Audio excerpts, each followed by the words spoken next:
Welcome, Limestone County sports fans. Unfortunately, this is the Limestone County Football Roundup finale, Jay. Yes, it is, and I hate that.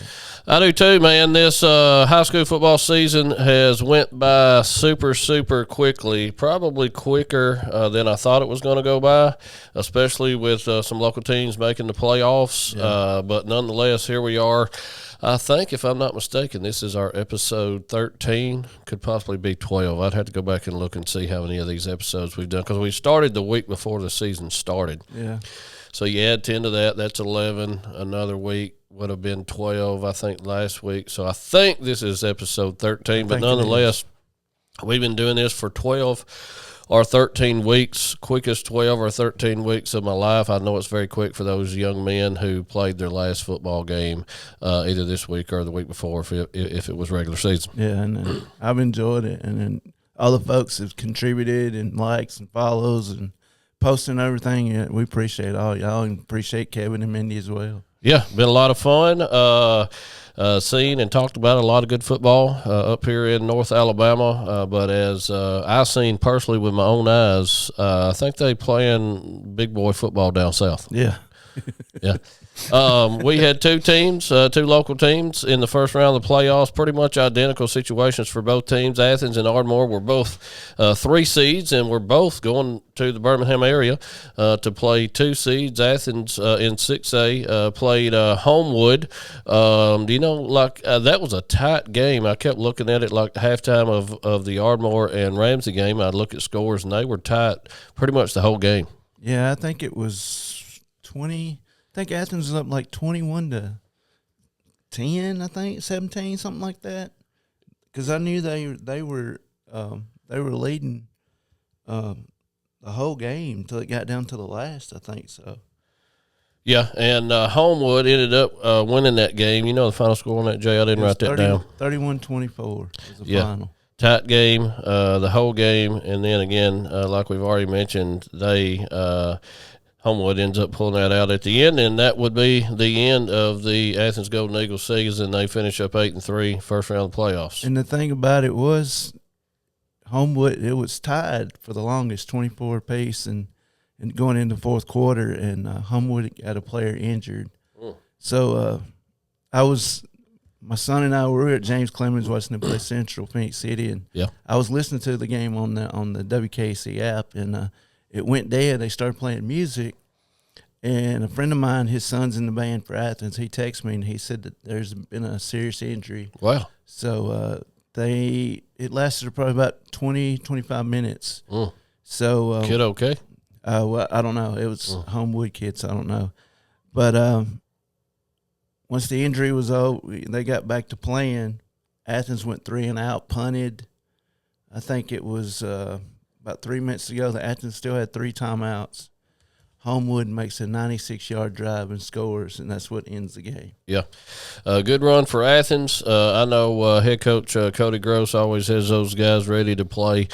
His son, Brogan, by the way, played his – I saw those stats, man. He played his last high school career game this past Friday night. He on Twitter, formerly Twitter's now X.com. I seen he had posted some career stats, and I got those right here. He has 33 starts at his career at Athens High School, 6,833 total yards, 83 touchdowns. Not a bad career there at Athens High School. He was 482, or 482 of 724 passing for a 66.5% completion percentage. Had over 6,000 yards passing, 72 TDs, and only 16 interceptions. He had 96 carries for 672 yards, average of 7 yards per carry.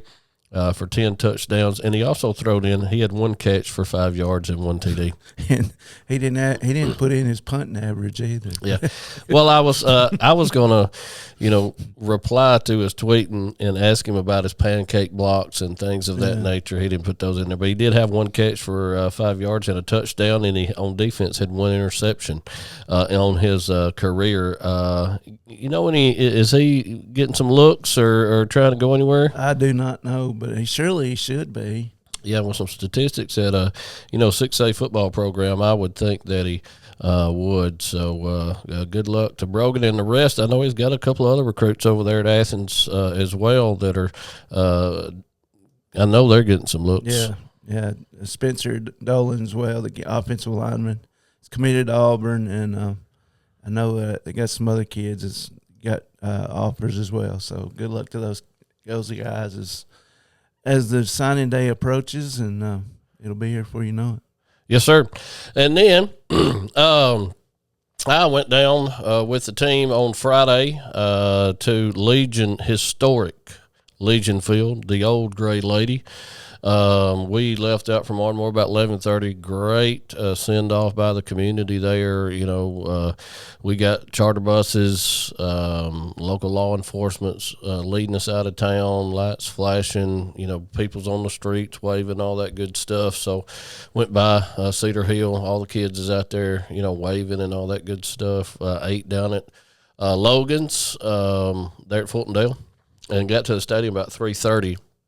We're backing the buses into the kind of inside, not inside the stadium, but right there where you walk into your locker room at, like we're somebody. I got pictures and all that stuff, and kids get in the locker room. Of course, when I walk in the locker room, I'm thinking Bear Bryant was in the same locker room. Yeah.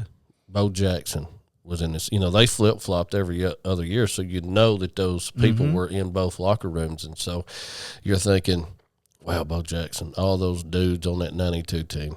Bear Bryant, all these names, and then obviously the players are kind of making a beeline out to the field, and they get out there and they start just looking around, and Legion Field now just one big bowl seats about 71,000, I think, and those dudes are just like, wow, this thing is huge. When we were coming off the interstate, I pointed over there. My wife and my daughter was in the car, and I said, there it is. And they were like, that big thing?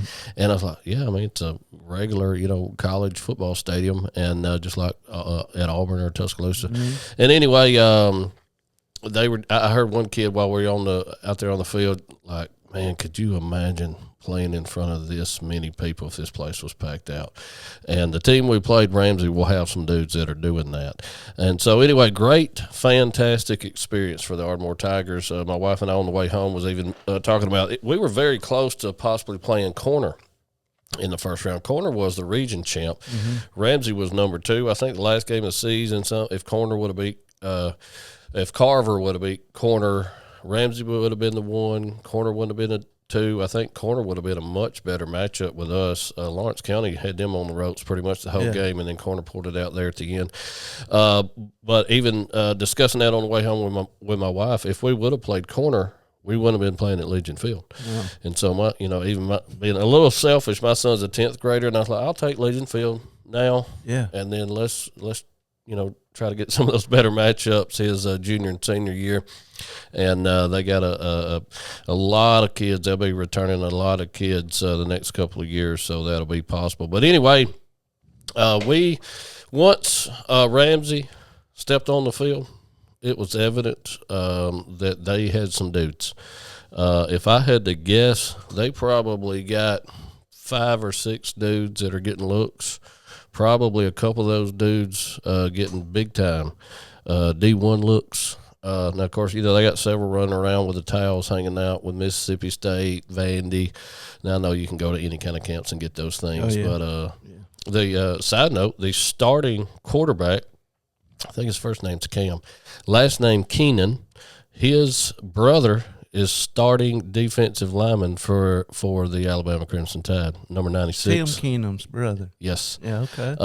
And he was down in Baton Rouge wreaking havoc Saturday night, so I'm assuming he was not at Legion Field on Friday night. But my son told me that. I was like, after the game, I thought, man, they got some dudes out here, bro. And he was showing me an Instagram, or sent me an Instagram of Tim Keenan. It was like, this is the quarterback's brother.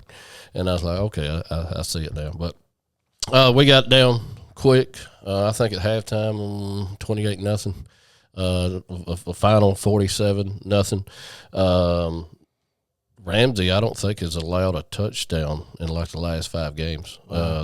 Nobody has scored. I think it was all. I had to look. That doesn't matter. But their defense stout. They got dudes on both sides of the ball. some things just to take away.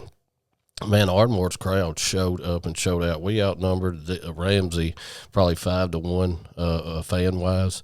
Of course, when you're talking about going to Legion Field, that's going to bring a crowd. Yeah. We probably had 600, 700, 800 folks there. Wow. Ramsey might have had 100 or 2. Now this is the first round for Ramsey, so they're probably like, we'll wait till quarterfinals. Yeah. But they, Ramsey's band was booming in Legion Field the whole time our offense is on the field. They're like playing these most intimidating anthems you've ever heard, and it's just echoing, and it was fantastic high school football feel. We've got a couple clips. I'm going to show those just for a second. Check each clips out.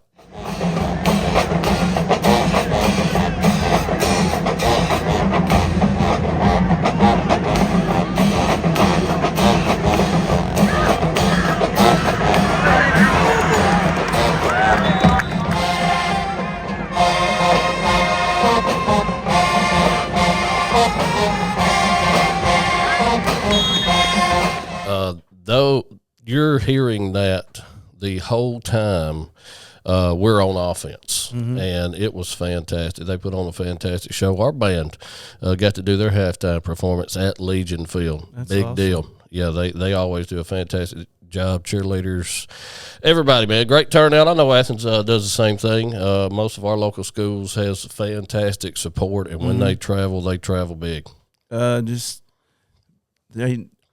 Ramsey got a lot of kids, big kids. Yeah, they had a couple of dudes on the offensive line that looks like they'll be playing on Saturdays at probably some big-time programs. I mean, lean dudes. You're talking I'm not talking 6'5", 6'7", 340, 350. I'm talking 6'5", 6'7", 280. 300, 290, wow. Just slim, and looked like they'd been in the weight room a lot. Ramsey is a magnet school, which I'm really not sure what that means. I just Googled it kind of on the way home, and if I'm understanding correctly, they can get kids from any districts within that school district. Like I think they can pull kids from, like, if it's a Birmingham City school. Now they have higher education standards, things of that nature, and then they can kind of pull all those kids together at one school. I think that's kind of how that operates. I'm not 100% sure. And so that may help them, recruiting and things of that nature. I don't know how all that stuff works out with magnet schools, but nonetheless, they had some dogs, and they had a lot of dogs. Just they've been to the state final game the last 2 years. They won it in 22. They were runner-up last year. Gulf Shores beat them, I think it was like 17-14. So they was runner-up last year. I would be willing to bet they'll have a pretty good shot to get back to that game again this year. I was looking at some other statistics. I think they've been in state playoffs the last 10 years running. Wow. 14 or 10, 11 years in a row, state playoffs, and then they've won a couple state titles in the last 8 years or so, and then the last 2 years they've been in state title games. So big time football program down there. I think they'll be playing at Scottsboro this Saturday night. I think they're a 6-point favorite in that game. Jay, you got something you want to share? Well, I just I hate it for Coach Snyder and his staff.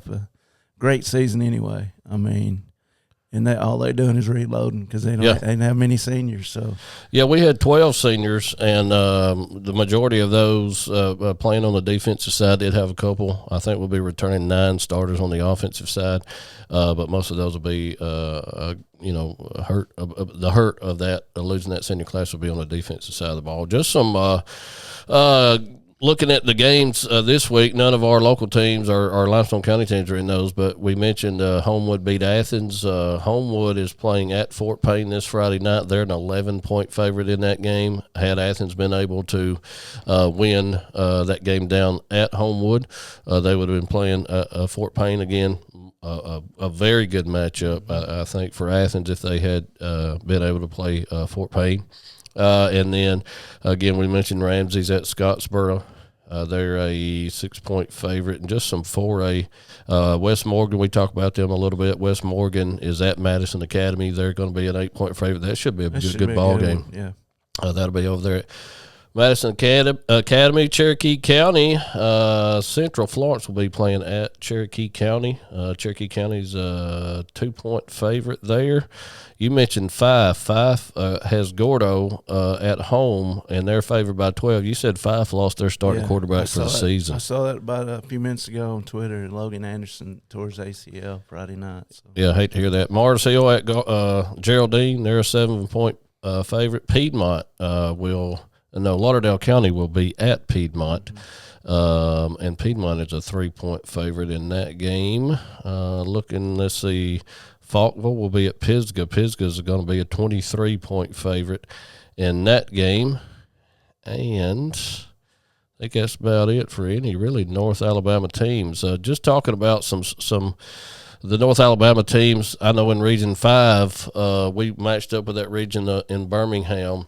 The 1 through 3 seeds from the Birmingham region beat all of our teams. Yeah. The only team in our region that won was Fairview, and Carver, who was the 4 seed in their region. Fairview, the 1 seed up here in our region. Fairview beat them 15-12. Yeah.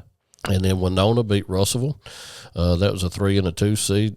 Lawrence County gave Corner all they could handle, but Corner, the 1 seed won, 2 seed Ramsey won, 3 seed Winona won, and Carver was the only team in that region that lost. Jay, we're going to be, that's about it for football season in Limestone County. You said you went to the James Clemens game. Tell me a little bit about that game. Yeah, it was, started out, James Clemens kicked off to the Red Devils, and they went down and scored. And James Clemens got their chance in their first series. They go down and score, and Central, it was going back and forth, 7-7, 14-14. James Clemens got their second score, fake field goal. They lined up for a 35-yard field goal. It did the old Les Miles over the head. Kid had, he had a straight shot in zone. Nobody touched him. But nice. So Central scores, go up 21-14. James Clemens gets the ball back, throws a pick. They score. Central scores. Next possession, James Clemens, another pick. They score, and it was just Katie barred the door. Then the final was 70-14. Yeah. Central took off with it. Yeah. They got some dudes. They got some dudes. They got a guy going to Alabama, got a guy going to Miami, and I think another one's going to Troy or Jack State one. They got some dudes. Jay, if you had to make a nomination for the Limestone County Sports Team of the Year, which means they met or exceeded the expectation. About the first podcast we did, we had over and unders on amount of games they would win. We missed most of those, by the way. Some of them we did hit. But if you had to just give a tip of the hat to a Limestone County team that you thought met or exceeded expectation, or a couple of those, what would they be? Well, I wish we could I'd like to give 2 of them because both Ardmore and Athens played great this year. Yeah. They exceeded what I thought. Yeah. And they're, like you said right there, they mirror each other. So, I hate it for, if we had one award, give it to one, but I'd love to give both schools the award. Yeah, Ardmore was coming off a 1-9 season last year. They made some coaching changes, had some other coaches leave, and so that mixed things up a lot, and I think it's worked out for the better. As you can see by the record, a lot of those younger guys starting to pick it up, and obviously, I agree with you. Both of those teams did fantastic, met expectation. I would say Ardmore probably exceeded expectation. Most people was probably giving them about 6-7 wins. They get 8 on the season, probably won a couple games that I know they. I don't think they'd. There was it West Point? Was West Point? I think it was West Point. Ardmore had never beat. Now, they had only played 3 or 4 times. It might have been Lawrence County, but I think we've beat Lawrence County before. So anyway, they got a couple wins that I think some other folks probably thought they wouldn't, and only 2 losses ahead in regular season. And they end the streak against the East too. That's right, and that streak was going for a pretty while, years, over a decade. Yeah. And they end up with 3 losses, and those 3 losses are going to end up to Russellville, Fairview, Ramsey, which Fairview and Ramsey are both now in the quarterfinal. Mm-hmm. So not bad losses there. Would it be the championship game they would meet if it were to go that far? We can look real quick. I've got that bracket in front of me. No, they're on the same side of the bracket. Okay. If Fairview and Ramsey win out, they would meet in the semi. The winner of that game could go to the state championship if they both continue to win out. While we're talking about that, Jay, I got the 5A bracket right here in front of me. The last 2, 4, 6, 8, 16 remaining teams, the Sweet 16. Obviously, when the playoffs start, you got 32 teams in. So if you have a team in the first round, you're in the top 32 teams in the state. And if you're a 3 seed, you're pretty much 17 or higher. Moody and Winona play. We said Ramsey and Scottsboro, Corner and Boaz, and Fairview and Leeds.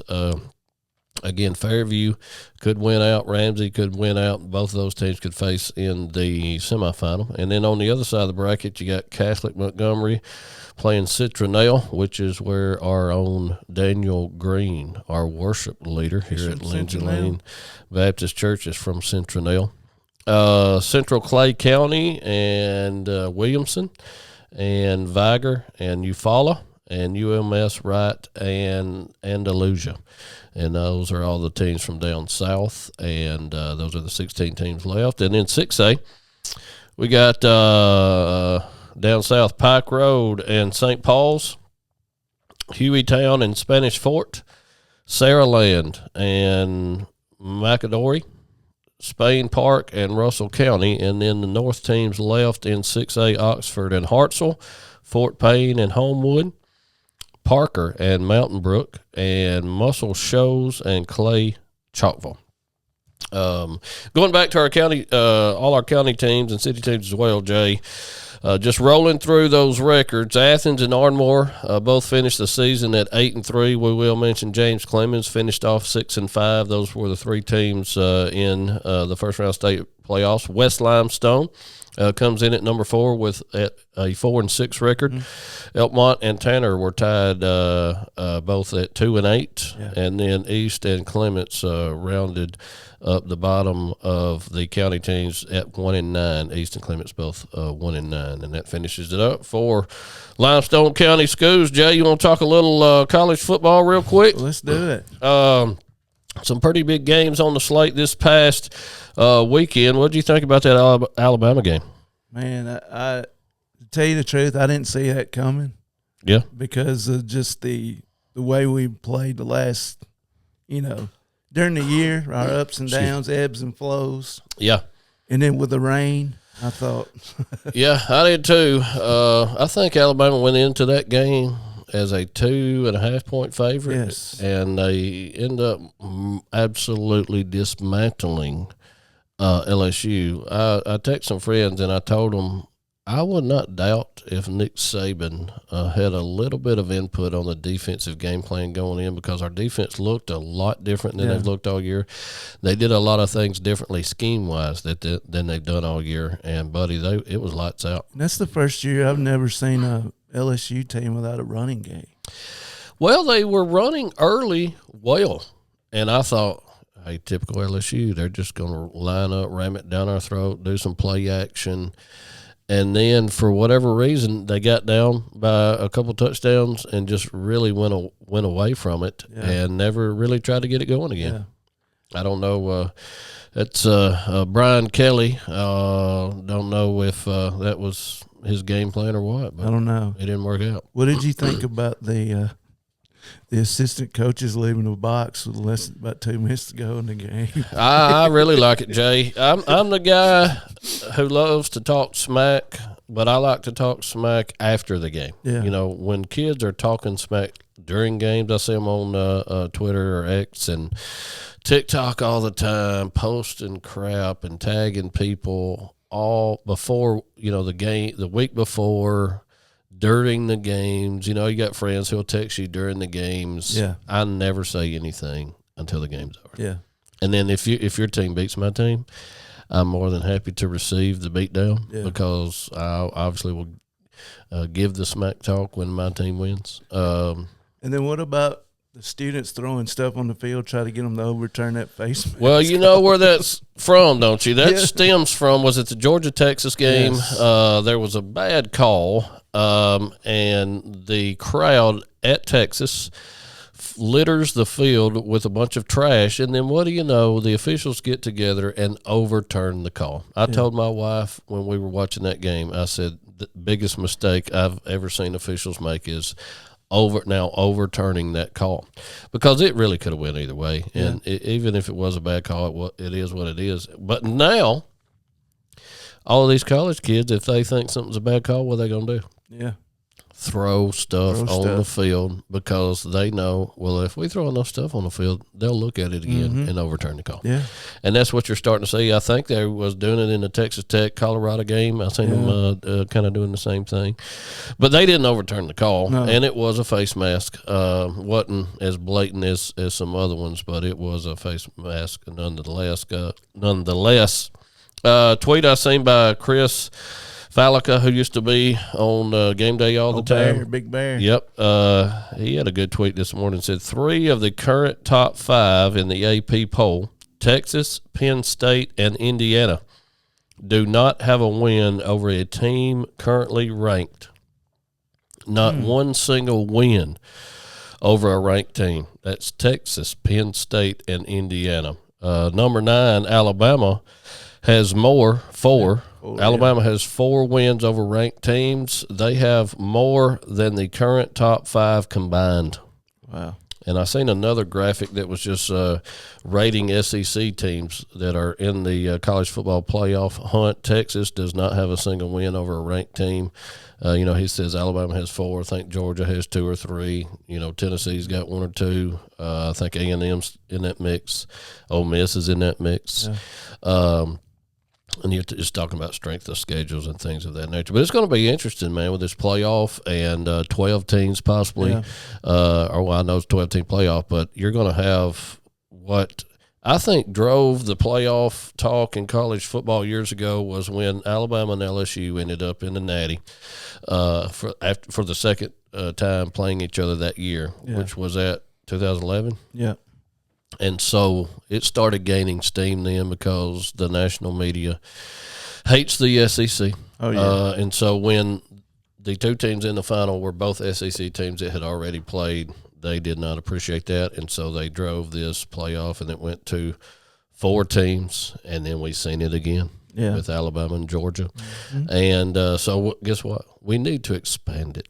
Yeah. We need to get some blowouts in the first round, which everybody would love to watch on TV is, somebody, excuse me, blowing out another team by 40 points in the first round of the playoffs. That's what everybody wants to see. And so what's going to happen is now that we got 12 teams, you're going to have possibly 4 SEC teams getting into the playoff. And depending on how those folks stick those guys in those slots, what happens if you end up with a Final Four SEC? Yeah. And it could happen. Now, I'm sure they will probably put all those guys on one side or some of them in the same side of the bracket, so they're putting each other out if it gets down to that. But you see that like in college basketball. Or in here – few years ago, they do it now in the women's college softball tournament. They always put SEC teams against one another. Yeah, yep. Really won't play in the finals. Right. Yep. I don't know, if that's the right thing to do or not, but we ain't got no control over that, Jay. No, we don't. Hey, we have no control over that whatsoever. All right, Jay, what are you thinking in the SEC? Who's going to end up in that SEC championship game? Well, me and Buddy and I were talking last night. If you're on that lower tier, you might get a bye for the playoff. Yeah. Do you want to play in that game? Because if you lose, oh, absolutely not. The best spot to be in my opinion, in the SEC is an undefeated SEC team going into the championship game, Yeah. or in the 3-hole. Yeah. Because if you're in the 3-hole, you guaranteed a playoff spot, Yeah. and you don't have to worry about winning or losing or getting somebody hurt in that championship game. Because now SEC, not that it ever meant a lot anyway, especially in the playoff era, but now the SEC championship game doesn't mean a lot at all. No. That's just one more game you're adding to, having to either avoid a loss, a devastating injury, things of that nature. Now, some teams will take pride in those SEC championships. Now, with all the tiebreakers and everything, I read last night that if somehow or another Arkansas beats Missouri, if LSU wins out, they can go over Alabama. How is that going to be possible? I don't know. That's crazy. I seen another graphic earlier that had all of the current teams. Like there could be like 6, I think it was 6 teams that could finish like 10-2. Yeah. And you're probably going down to the 10 and 12 tiebreaker to see who goes to the championship game. But again, if you're in that 3 spot, that's the spot to be, I think. Yeah, especially if the game's close. If you were to lose, you still going to get an opening round home game. Yeah. And I think those opening round games will be the 19th and 20th of December, Thursday and Friday night. Mm-hmm. So we'll see how that goes.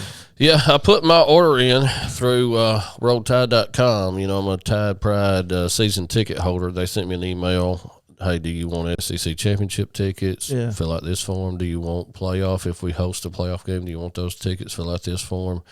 I skipped by the SEC championship game tickets because I'm like, well, if we're in a SEC championship game, we're probably in on the playoffs and probably hosting.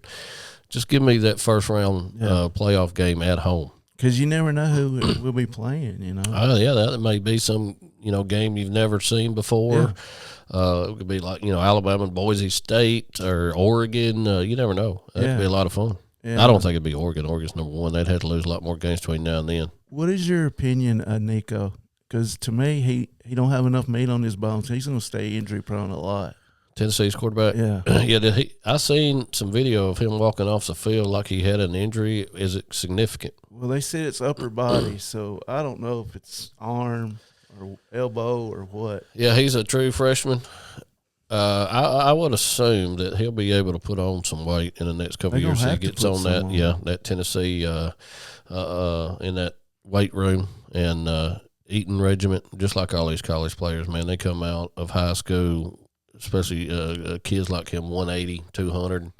They can get him to, 210, 220 within a year. He'll have to do that, especially with his game. He's a mobile quarterback. You see Jalen Milroe, what he looks like. Yeah. And he, knock on wood, I hate to even say this, he usually stays pretty healthy, but he's thick. Yeah. And speaking of, he was toting the rock Saturday night. He was. He was flying down the field. Dude, I mean, he was out running DBs. And I'm like, I need to see more of this, dude. Yeah. Now, I don't know if that's sustainable over time. You face your Georgias again. I think Texas would scheme better for that run game. They can stop it, and then you just go back to your pass game. But it looked good. And then I seen where Diego Pavia suing the NCAA for another year just so he can make more money. Bro. I guess he thinks he's not going to the league. I don't know. I don't guess. And, how many years of eligibility has he already had? Because I think he's played 2 years junior college. He played at New Mexico and this year at Vanderbilt. So what is he wanting another year for? I guess to make more money because I know he, I doubt he thinks he's going to get drafted. I don't understand what his excuse. Like, why is he suing them for another year? Why does he think they owe him another year? For COVID year or something? I guess. I don't know. That may be. I don't know. Who knows? Hey, they'll probably give it to him. Cam Rising's coming back for 8th year, so. Yeah, he's 32, got grandkids. And so, nonetheless. All right, Jay. Hey, glad we got to talk a little college football. Not much. This will be the last podcast for the foreseeable future. I was thinking on the way up here to record that we may jump in around county tournament basketball time. Yeah. We'll have a good idea of what our county basketball teams look like by then. We'll maybe, when they put the seeding out for the county tournament, we could shoot one day before that. And that'll be towards the end of January, I think. And the tournament will be at Elkmont this year. Nice. Be close to my house. So yeah. Maybe we can jump back in there. So again, man, I'm glad we got to cover all of our Limestone County football teams. It's been a lot of fun. Went by very quick. Didn't think at any point in time, man, I got to go shoot that podcast again.